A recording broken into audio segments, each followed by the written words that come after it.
EU Solidarity Under Stress, Views from the EU Capitals. My name is Michael Kaeding.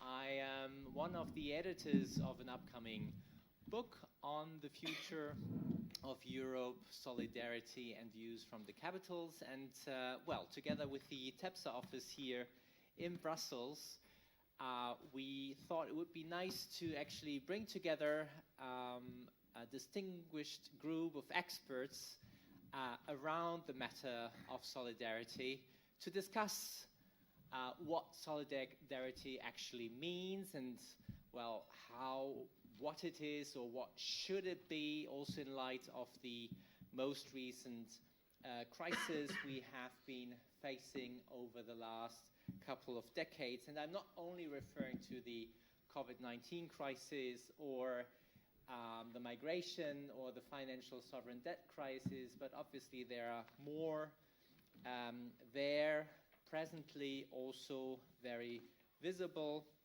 so that I hope we will have a chance together with the experts to engage with you, to have a conversation, an exchange of ideas, and we don't always have to agree, right? We will disagree probably on many issues, on what solidarity can mean, should be in terms of also policies when different EU member states give different answers to the question on how countries should act in order to show solidarity.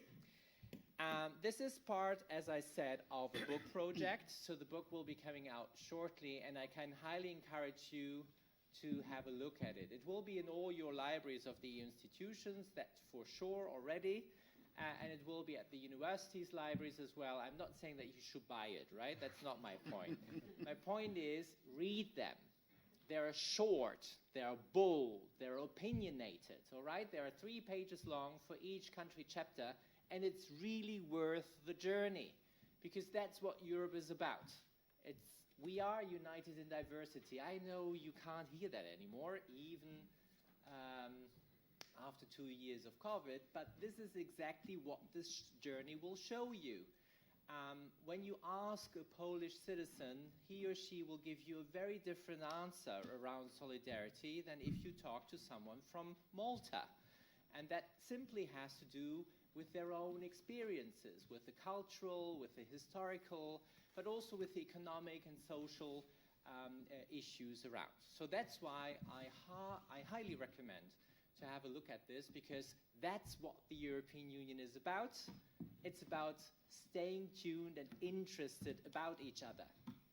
Because if we stop thinking and be interested in what's going on in Cyprus or Malta or Estonia, that's it. All right? It's not only about Germany and France, and I'm saying this as a German citizen, very boldly here. The European Union, we need, and it's necessary to know what's going on in France and in Germany, but it's not sufficient to make this European Union prosper and work.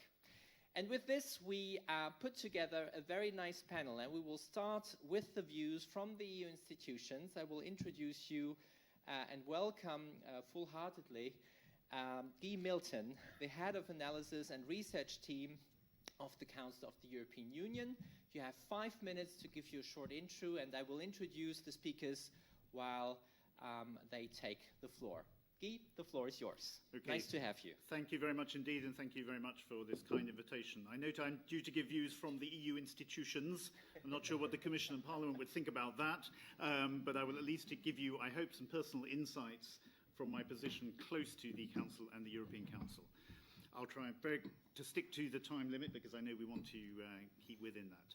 A very quick word about defining solidarity. It's extraordinarily difficult. I think there are various elements. There is a moral obligation, there is interdependence, and there is a sense of common identity. And I think we see all these elements at play to differing degrees in the EU.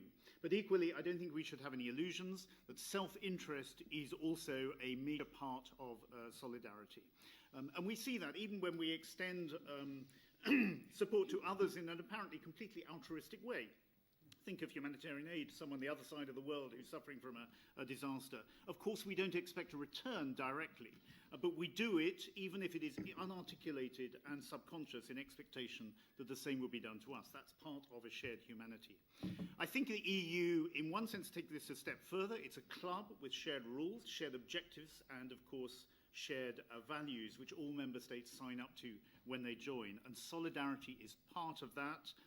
It gets several references in the treaty. But I think it has to be more than rather a dry theoretical concept. It has to have practical effect, which I would argue is where primarily the Council and the European Council come in, at least as far as solidarity between member states is concerned. That is where solidarity is given concrete expression. One, I think, interesting point to note, I think, is that the part of the procedures, which we're all very familiar with, the community method, are actually facilitating the process of achieving solidarity. If we look at the discussion which takes place in the Council, mostly on the basis of a Commission proposal, that is the reference point for member states, which are coming to the negotiations with national interests, but their reference point is the document, the Commission proposal before them. Similarly, qualified majority voting actually is also an instrument to encourage solidarity. It encourages member states to listen, to understand the positions of others. It is not a tool, as is frequently thought outside, simply to outvote people. It is actually a tool to encourage member states to engage in a positive negotiation. So the title Solidarity Under Stress, well, we have lived through a series of crises over the last 10 to 12 years, which have been handled with more or less success, and I would suggest differing degrees of solidarity. Crises inevitably put the EU under stress, and that tests solidarity. And I don't think we should be surprised by that.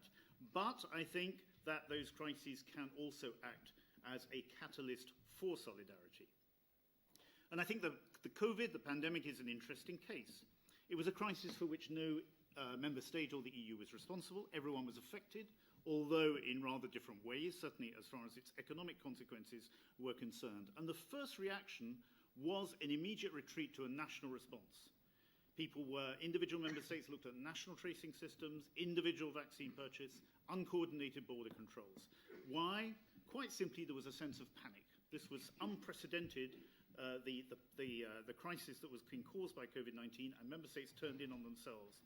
Thankfully, the EU institutions, and by that I mean primarily the President of the European Council and the Commission on both sides of the road, addressed quite early on that natural reaction of panic and actually said this had to be a turning point, moving from a set of individual national reactions to a common European response in a spirit of solidarity. And I think they felt at the time this was almost an existential issue for the Union. If the Union could not actually address and coordinate the response to COVID-19, then what was it there for? And the citizens would be asking for the same question. A Europe that protects, really? Well, solidarity was, I suggest, kicked into action.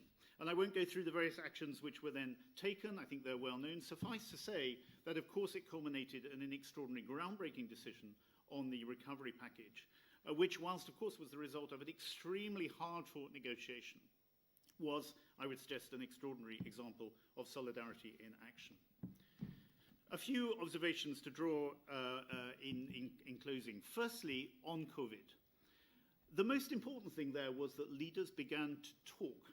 And I think solidarity, first of all, has to be based on listening and understanding. In the case of COVID, they moved quickly from this procedure of turning in on themselves to very regular video conferences between them. They weren't all needing to take decisions, but they were an opportunity for leaders to discuss and share their experiences on the ground. And I think to some extent, this is an important feature of European councils as well, where the outside world tends to focus on the outcome, the text, but actually a lot of it is about shared experiences. I won't go as far as say it's group therapy, but it can almost sometimes feel like that. Second point, which Michael has already touched on, different member states have different attitudes to solidarity. And I make that comment with no sense of judgment, but simply a recognition that every member state comes to the table with a different culture and a different experience of history. And that can complicate negotiations. And thirdly, and maybe a little bit provocatively, solidarity, I would suggest, can't be taken for granted. It can at times be fragile. Let's be careful not to push the system to breaking point. We still have major challenges, not least on the issue of migration, where solidarity is needed. But just because we can do something under the treaties doesn't necessarily mean we should do it, or at least do it at that particular moment. And let me end with, because I focus very largely, not surprisingly coming from the Council, on solidarity between the member states. Solidarity, I would argue, between the peoples of the EU is much less developed, but I think there are a couple of quite interesting developments here. One is that the polarization of politics in Europe has meant that there is now a degree of solidarity between communities in one country with other communities in another member state. I think of things like large urban, cosmopolitan, liberal elites who now have more common with each other than they necessarily do with their compatriots in their own hinterland. And we see some even practical examples of that, where, for example, the mayors of Visegrad capitals getting together in a sense of solidarity because they don't like their own national governments. And I think, finally, we are seeing also an element of transnational solidarity, which is born out of generational solidarity. And that obviously nowhere is clearer than that, than the issue of climate change, where quite frankly, for young people, where you're coming from, what your nationality is absolutely irrelevant faced with what they see as an existential challenge for the future of the planet. Thank you very much. Very well. Thank you very much for this statement. So we move from the Council to now one of the leading think tanks in town, to Sophie Pornschlegel, and being a senior policy analyst at the European Policy Center in Brussels, where she focuses on democracy, civil society, and the rule of law. And you carried out most recently also research on solidarity. And thanks to the Charlemagne Prize Fellowship, you won, congratulations by the way, highly competitive, where you focused on the different approaches and policy fields that can be understood as EU solidarity. Yes. I'm very curious what you want to bring in here. Thank you. Thank you, Michael. And also, I sound a little bit ill. It's not COVID, just so you know. Maybe also thanks for mentioning the Charlemagne Prize, which enabled me to research solidarity, which basically where I try to look at what actually EU solidarity means also compared to national solidarity. And I'll give you a little overview of what I found out. I'm not yet done. As you know, research projects tend to go on for a very long time and you're never finished. Also, because we're looking at different perspectives, I think it's important to mention that I'm French and German. It always has an impact on what kind of national lens you have. And for instance, solidarity does have a different meaning depending on the different member states you're from. I'd like to start with two quotes, and you probably know the quote of Robert Schuman. In 1950, he said, "Europe will not be made all at once or according to a single plan. It will be built through concrete achievements which first create de facto solidarity." And I think it's an important quote to remember because it shows how important solidarity was from the beginning for the European project and how closely it is linked also to European integration. And now looking at the crisis as you did, it's important to understand that since 1950, unfortunately, EU solidarity has not necessarily been developed at EU level as it could have. I'm saying, I mean, it depends on the perspectives again, whether you're a real ambitious person for European integration or not. Looking at the different dimensions of solidarity, and I know this is going to be a little bit uni-like or academic, but I think it's important to remember what kind of basis we have in the EU treaties. You will find EU solidarity in 3 different articles. It's mentioned as a value in Article 2, it's mentioned as a principle in Article 80, and as a clause in Article 222. So you see a value, a principle, a clause, but the problem is that it's not really well detailed. So you won't know except that you have a solidarity fund, but you don't really know what actually solidarity means. At one point you would say, okay, this is quite sad, we don't have, that very ambitious solidarity that we should have. At the same time, it shows that there is leeway within the EU treaties to actually develop solidarity in very concrete policy fields. And then looking at the basis in the treaties, I looked at 2 different sorts of solidarity mechanisms that you could find. The first one is institutionalized solidarity mechanism, which at national level typically would be welfare state mechanisms, redistributive mechanisms. I think what we see at European level is that they're not framed as solidarity as such. So what happens is that you will have solidarity mechanism in cases of exogenous shocks, for instance, terrorist attacks. Member states will say, we will support France after the terrorist attacks, for instance. That's one aspect. The other one is cohesion policy, which is framed more as a compensation scheme for losses that happen through the single market rather than solidarity as such. But in concrete terms, I would say it is a redistributive mechanism that is there between the EU and the regions, which is also interesting because it's not interstate solidarity, but rather interregional solidarity. And last but not least, you have social policies, which, as you know, are not particularly well developed at EU level, but which would also be part of solidarity mechanisms. And I won't go too much into the third aspect, which is next to institutionalized solidarity mechanism, ad hoc solidarity mechanisms that happen especially in crisis moments. So there, and I won't go into COVID again, but it's a typical what you would see during COVID, whether it's a pandemic purchasing program from the ECB, whether it's the Next Generation EU package, you could consider this a solidarity mechanism. So looking at what I tried to research, I think what was really obvious to me is that you have once first-order solidarity and second-order solidarity, meaning that national solidarity will always prevail. And that really goes into saying that in crisis moments, you have these moments of panic where you will go back to the national state as a sense of cohesion and more solidarity rather than go to the EU level. That means EU solidarity as such remains second order, and the question is whether you want to make it first order or not, or whether you think that second order is enough. I'll have to keep it short, but I think the important part, and I mentioned it quickly, is looking at what kind of links solidarity creates at EU level. And I think at the moment what we see is that you do have EU solidarity, but it's mostly based on a reciprocal relationship that is based between member states. So what you will not have is interpersonal solidarity, that is typically social policies or welfare programs. So that means that you would have this kind of solidarity between a Greek citizen and a Polish citizen.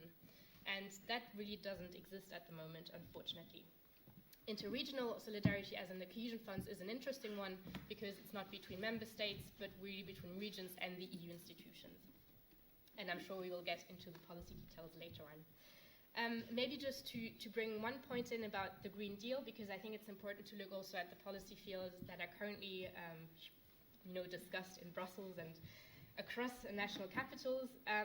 What you could see there is quite interesting, and I think it's something that will remain in the discussions about solidarity, is that you do have a just transition fund, you do have a social climate fund, you have an effort sharing mechanism. So you have a lot of mechanisms basically that try to create redistributive mechanisms because of the climate neutrality that we need to achieve.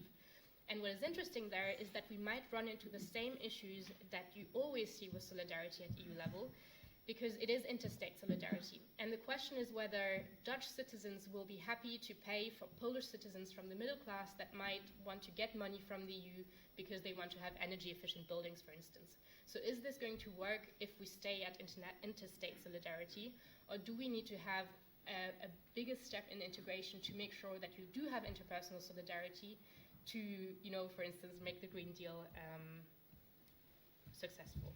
We'll see. So I'm not done as in the whole research, but I think my first conclusions would be that, and it was mentioned before, solidarity remains vaguely defined, and I think it needs more research. I looked at it, and that's why I'm really happy you have a book. Do buy it, even though my paper's for free, but so it needs to be a bit more researched. The second is that you do have a transactional term of solidarity in the EU that remains reciprocal and interstate, and the question is whether you want other fields to be developed. There is leeway in the EU treaties, as I mentioned, because it's vaguely defined. And it also, that's the crux on solidarity, it very much depends on what kind of EU integration we want to have in the future, and on what kind of basis EU solidarity should be developed. Should it be joint identity features? Should it be common values? Should it be, forward-looking goals that we have and common interests? So I think what kind of basis we will have for solidarity is really quite difficult, I would say. And as I'm a good think tanker, I'm coming to the end. I have a few recommendations, because obviously that's what you need to do when you work in a think tank. Yes. So I think one of the most important things is that we do have EU institutions actually thinking about solidarity. That's the first one, because it's often mentioned in crisis situations, but there's very little, continuous thinking about what does it mean to have solidarity at EU level. And I think it should also try to define what could solidarity mean, not only in reciprocal terms, but for instance, could interpersonal solidarity be developed at EU level? The two other points are that it should consolidate and widen its cohesion agenda. So I think, for instance, that cohesion policy at the moment stays quite, restricted to a certain area. I was on a panel lately on civic cohesion. So, for instance, the fact that you have civic spaces in certain regions that are really not there, so you don't have the infrastructure for civil society to exist. And these kind of dimensions to be integrated in cohesion policy could be interesting to also strengthen solidarity. The third point being that I don't think EU solidarity is an antithesis to national solidarity. So really EU solidarity or EU institutions should really try to support national solidarity mechanisms as much as they can. So the more cohesion we have in Europe, also at national level, the more EU solidarity we can have, I believe. But that's maybe a topic for discussion. And last but not least, on developing interpersonal solidarity, and that was your second question, I think it depends also on how meaningful we want to make EU citizenship after all, and how much we will have exchange between member states to be able to develop EU solidarity. And I talked far too long, so I'll stop here. All right, thank you very much for this.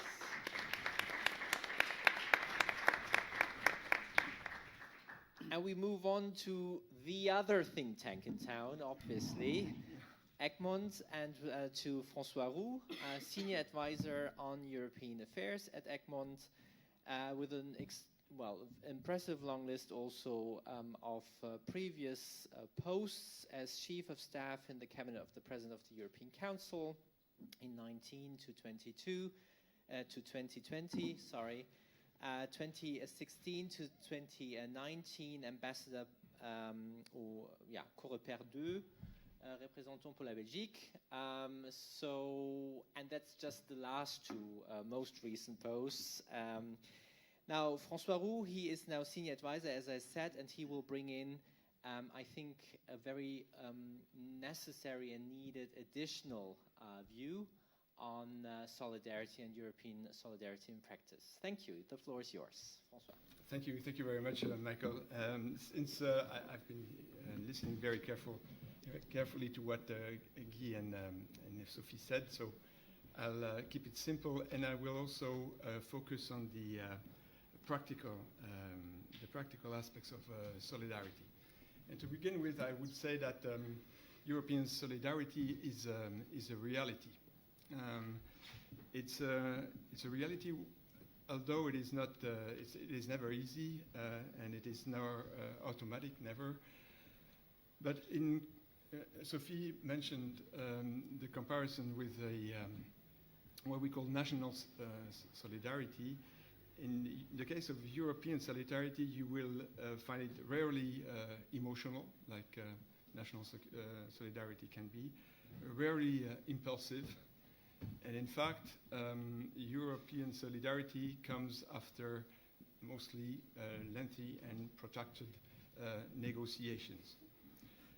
So as a principle, it is enshrined in the treaty, but we do not have the same reading of the treaty, I believe. I find that even in the first article, Article 1, the ever closer union principle should be considered as a form of solidarity. So that's implicitly written in the treaty. If you go a little bit further, Article 3 explicitly mentions that the Union shall promote economic, social, territorial cohesion and solidarity among member states. So it's right up there, and it is a principle. This being said, I would make that distinction between what I would call conventional solidarity and crisis solidarity. What do I mean by that? Well, if you look at the single market, the common agriculture policy, structural funds, regional policy, the EMU, and there are many others, all these policies contain a form of solidarity. And the fact is that the member states, when they signed up to the European project, admitted and subscribed to these policies and the form of solidarity, which can be very concrete. I mean, there's a lot of money involved in these policies, and there's a lot of transfers involved in these policies. But beside this contractual solidarity, another type of solidarity emerged, and this is what I would call the crisis solidarity. And of course, the many crises the EU had to face these last 10 years are they're telling because it's unexpectedly the EU member states were able to eventually find the energy to at least act together. And unlike the conventional solidarity, there's a striking characteristic with the crisis solidarity, and that is the fact that it has to be improvised. It is born out of negotiations which take place under extreme stress, and direct threats for the European constructions. Taboos have to be tackled, and they were in some of them. I will come later back to that.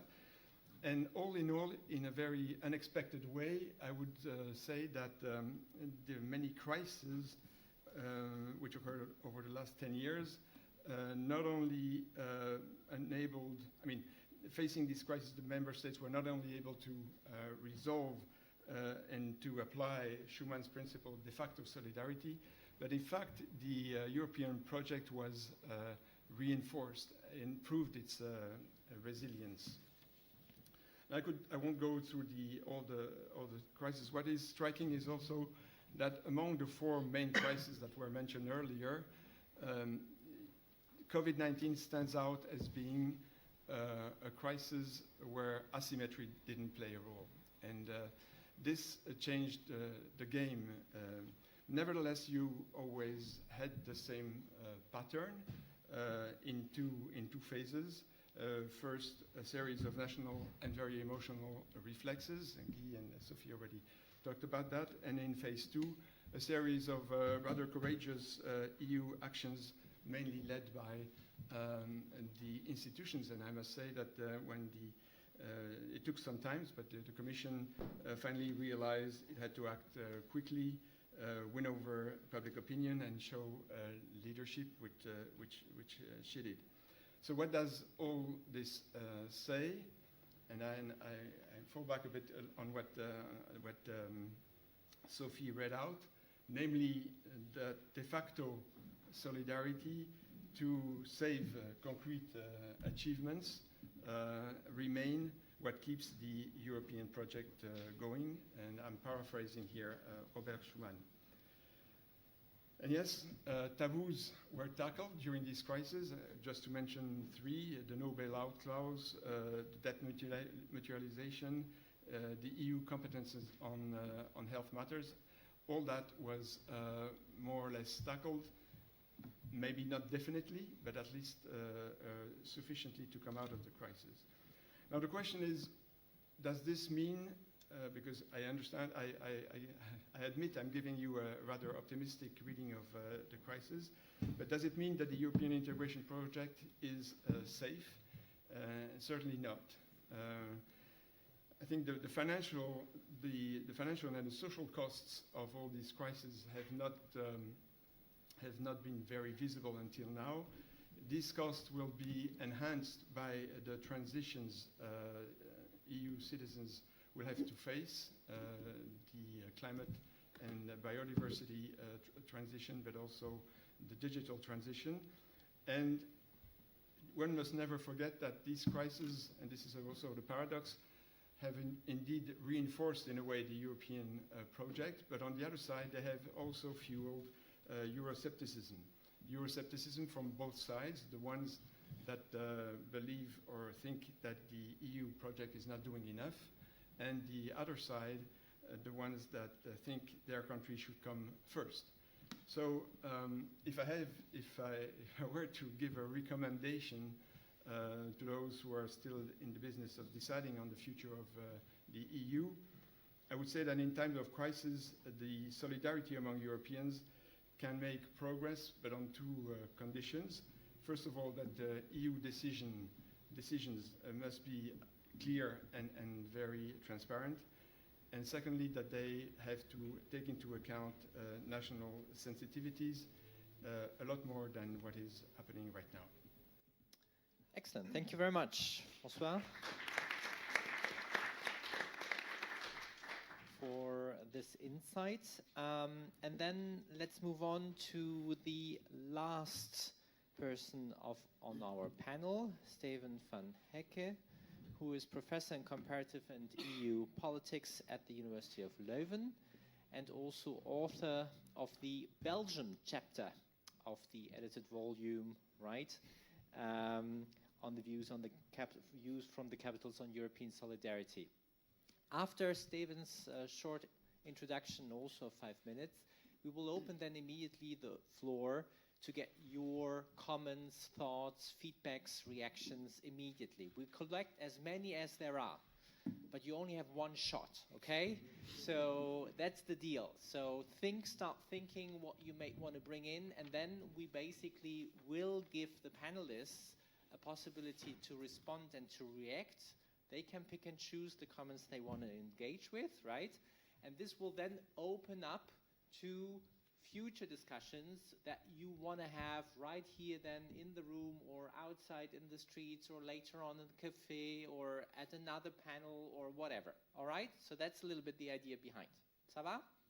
Okay, here we go. Steven, the floor is yours. Thank you, Mike. And also thank you indeed for having me not only here in this panel, but also as one of the contributors to the book that is forthcoming, but about which the cover we can already see. It will be my first comment out of 3, so I will say one thought about Belgium, which is more or less a micro perspective. After all, it's just one of 27 member states. The second is more macro, and the third is more meso. So first on Belgium. What is specific about Belgium? I think it has a relatively strong legacy in terms of interpersonal solidarity, with a very established social security system. But of course, at the same time, interregional solidarity is much more controversial. Okay, I will not elaborate on that. As far as the EU is concerned, which is like the third level, so the persons, the regions or the institutions, and then at the EU level, always the Belgians are in the front line to support EU solidarity. In the rhetorics, I would say. Cross-border cooperation, oh, we are fine, yes, that's what we want. But in reality, let me repeat, because I have been telling this on, and I will be telling this on and on. In the first phase of the COVID crisis, it's already been mentioned from different perspectives. Belgium did not accept any patient from any of the EU neighboring member states. 0. So if this is finally what it means, cross-border health cooperation at the moment of crisis, even Switzerland and UK, 2 non-EU members, transferred patients, Germany, Italy, etc. Okay, that was my first comment on Belgium, which I then pitched as co-nationalism. The second is more macro. If we take a very distant view, then I think solidarity is just one, but an important one, of the many narratives that the EU produced to justify a fascinating political integration project since the Second World War. Of course, there is peace and reconciliation. There is also the non-narrative of a religion. Let's not talk about a religion, too sensitive. And also perhaps not about culture, because it's not the competences. It could also be a narrative, a very strong one, but it never really was used. Solidarity was, since the Treaty of Rome, because there was a social chapter, but it was never really developed because it were, relatively speaking, 6 rich welfare states. There was no need. The problem came afterwards with the enlargement, with systems that had less developed social policies, and then everyone found out that the EU did not have the competences. Solidarity was also, I think, under stress during the Euro crisis, since a lot of things have been done to solve the crisis, and not to mention the austerity politics. I also remember that Habermas, for instance, made a very strong plea in terms of a solidarity union. Okay, my third and last thought, which is more a meso level. Why is solidarity important in the EU after all? I think it's very clear. I mean, the EU is a couple of things. It's the single market, which should strengthen our prosperity and welfare. It's the rule of law, for sure, as we see what is happening in Poland and elsewhere.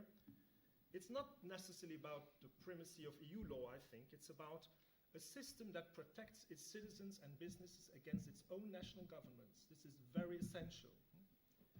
And maybe the third core thing about what the EU is solidarity at the member state level to protect first and foremost the small and more smaller member states against the bigger ones. This is some bigger member states understood very well, particularly German, France a bit less, the UK never understood.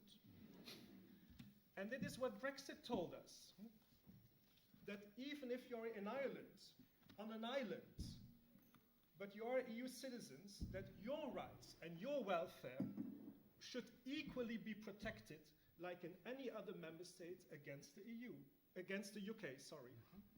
This is the essence of EU integration. If it finishes there, then also the EU project finishes. If we would give up the Irish, why do the Maltese and the Lithuanians support the Irish case? Because of course they probably understand if we give in on Ireland now, we might be the next. So I think it's very important to keep on this track. We also see it as far as Lithuania and Taiwan is concerned, even Belgium after all. We are here in a building of the interbellum, a very particular period of Belgium. Why we are still here is because the EU saved Belgium against bigger powers. So this is, I think, goes to the essence of what the EU is about, protecting smaller, more vulnerable member states within the larger political integration project. Thank you. Thank you very much for this. And as I told you, it's worth a read, right? Steven also elaborated on the Irish chapter, because the Irish chapter also, it's a marvelous example of, well, Ireland was showered by solidarity, by European solidarity in the Brexit negotiations. So also this is something you can read, a very nice chapter indeed. Okay, I will put on now my my duck Halloween costume. Okay. In order to be able to walk around and to give you now the floor, that's the idea. So we have a first. You don't have to put it on. I will give you the mic. Thanks all. I'm Stefano Spinaci from the European Parliamentary Research Service. I have a few questions. The first is about what do you think is, with the coming macroeconomic governance review, if can be introduced some element of solidarity, kind of bonus malus related to other policies. Then the second element, it was mentioned by Sophie that still we don't have a definition of solidarity. But if we will have, it would be quite interesting to have a kind of index, which now are very trendy to produce indexes. And then the third is more grassroots. So we have more and more European Union citizens which are living outside of their country for different reasons. So how they can be a factor of being ambassador of solidarity. And last but not least, coming back to the COVID crisis, I still remember what the Italian Prime Minister had as argument to convince some other countries. If you don't help us, your supply chains will not work. So how the solidarity can be triggered by this kind of reasoning? Thanks. Thank you so much. My name is Maarten. I'm a Blue Book trainee at the European Commission. So when I see the title EU Solidarity Under Stress, the first things which comes to my Dutch mind is the rule of law crisis happening in Eastern Europe, or perhaps also a bit in my own country if I'm completely transparent there. But for example, we see there that the common foundation under the EU project is kind of burning away, because if member states can't trust each other, then what is this all about? So just to give a personal example, my university town where I did my bachelor, there was recently a very strong example of interpersonal solidarity, where there was a rule of law congress where they invited Polish opposition people and judges to show the solidarity about the rule of law. So also with relation to Sophie's comment about, the Dutch and do they want to fund energy and efficiency investments in Poland? How can we ensure that on the one side we do show a strong signal to defend the rule of law, which is important for trusting member states, but on the other hand, do not disadvantage those people who need EU investment to kind of make those reforms and are also being held hostage by their own governments, basically. Good afternoon. My name is Jarek Siedler. I'm from the Mission of Canada to the EU. I just wanted to bring in more solidarity ultimately is about self-interest. So you will be solidarity with others if you see that it's going to serve you, your purposes down the road. And we've seen through the crisis the past few years that obviously, at the beginning of the pandemic, there was a sort of a corona nationalism, but then it became abundantly clear that there was an element of solidarity that was necessary. So what I want to bring in, though, is the external dimension to this, because we have a return of great power rivalry on the scene that all of us, Canada as well, is having to deal with a more tumultuous global environment. And so in a way, solidarity felt like a luxury before, but I would argue in the EU sense, even for the bigger member states, it's increasingly a necessity. So how do you permeate that kind of thinking amongst the population and also the institutions to make it less crisis-driven, but more a systemic part of the institutional makeup? Because I think even the bigger member states are no longer in that luxury of thinking it's a luxury, but an absolute necessity for every member state. So thank you. Excellent. Thank you very much. Hello, my name is Julie de Groot. I'm former Belgian MP. Thank you very much for all your words. And I liked very much the recall of solidarity within the treaty as value, principle, cause. Now, I hear what you said about the COVID crisis. You have given all a positive example of the COVID crisis, saying, everybody was affected, nobody was responsible. Nobody was responsible, everybody was affected. And you gave, in a way, a second example, which was a rather negative example of the Green Deal on solidarity, not negative example as such, but on solidarity. And as you said, there are all these funds and mechanisms of solidarity. But then, my question is the narrative. You spoke about the narrative, you spoke about public opinion. What is really public opinion and narrative on solidarity today if you take between brackets, negative examples of migration or Green Deal?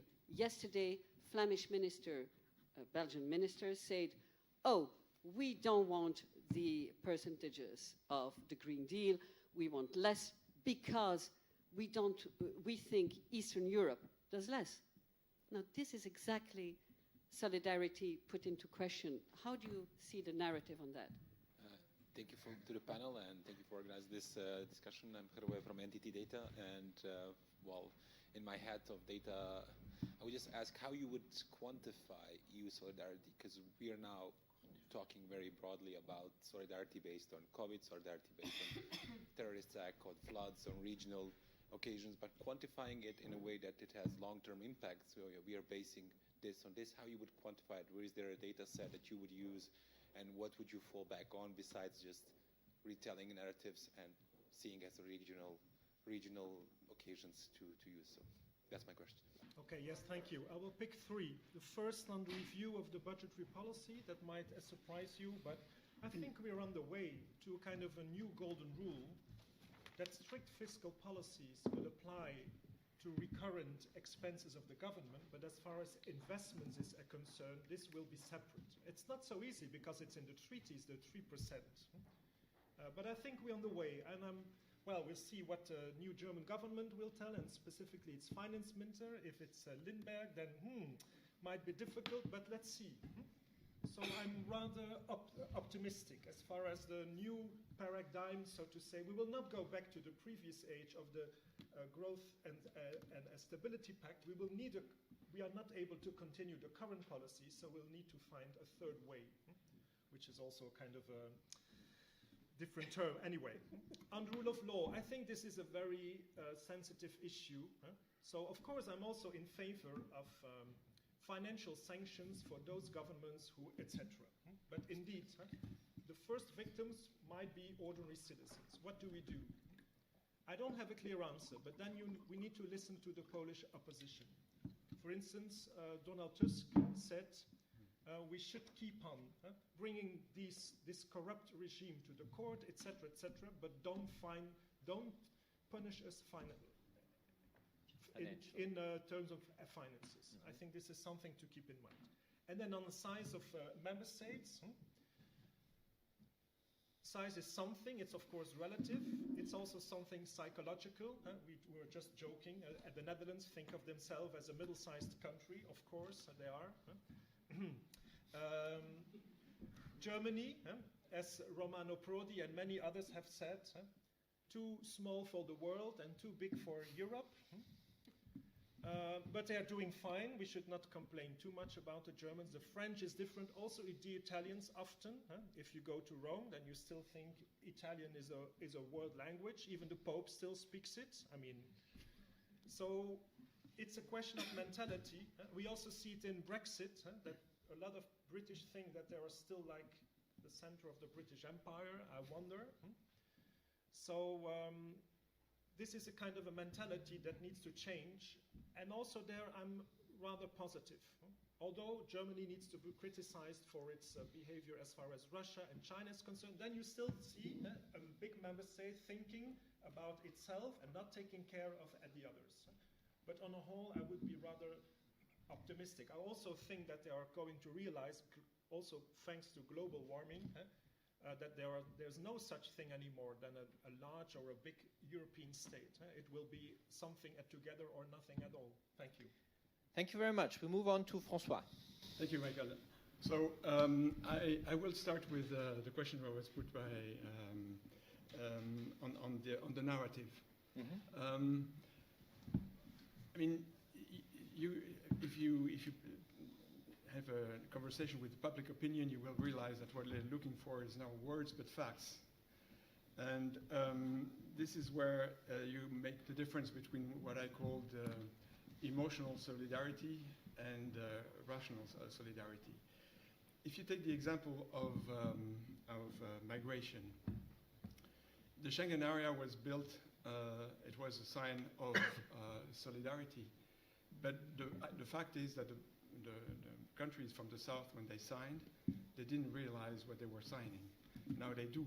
So this is an example which shows that you cannot construct a narrative just like that. You have to make sure that it coincides with the reality. And the only narrative you can do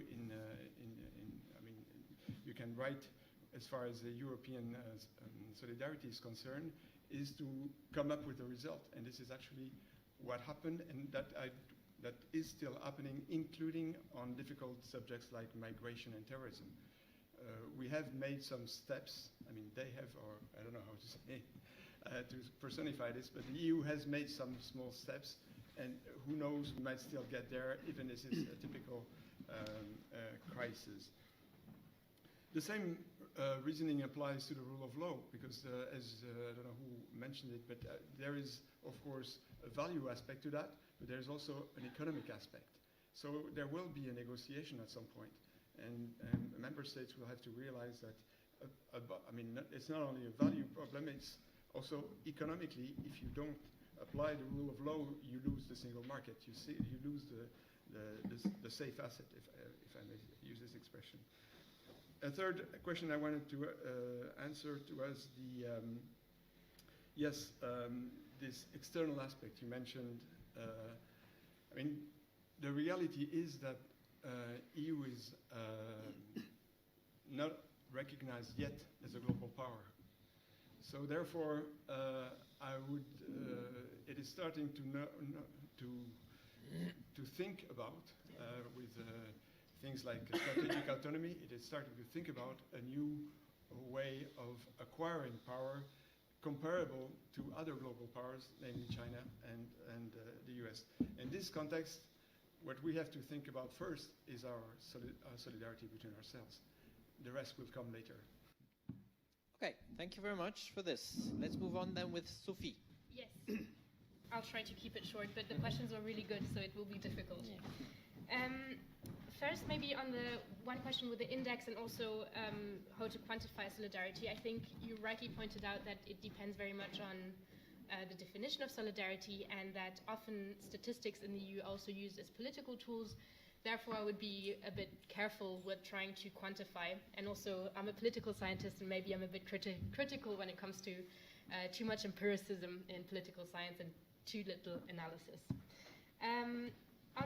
There was a really good point on grassroots solidarity, and I think it was the first, yes.